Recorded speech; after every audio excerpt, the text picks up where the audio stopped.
Of course msanii wa Bongo Flava kutoka Tanzania namzungumzia Juma Jux ameendelea kutanua mbawa, ameendelea kuonesha ubabe mbele ya kina Burna Boy, Davido, ambapo tunajua kwamba Davido ametoa albamu yake mpya kabisa ambayo inaitwa 5, na ngoma ambayo inapendwa zaidi kwenye ile albamu yake yuko na msanii kutoka Nigeria namzungumzia Omalay. So Jux ameendelea kuwasumbua wasanii hao.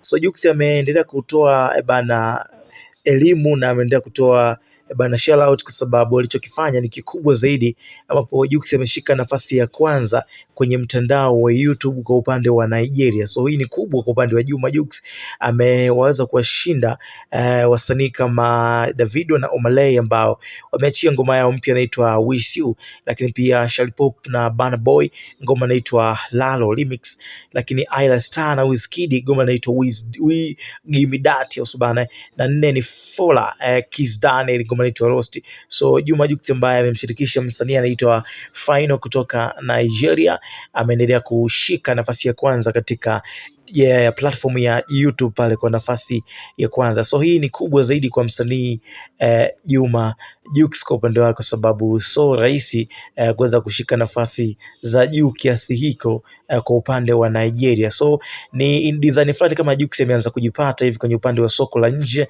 jambo ambalo watu wengi wako wanasubiria kuweza kuona, na hii inakuwa mara yake ya kwanza kabisa kukamata nafasi za juu katika vitu kama hivyo hapo. Sasa maoni yako ni yapi kwenye hichi ambacho kinaendelea kwa upande wa Juma Jux?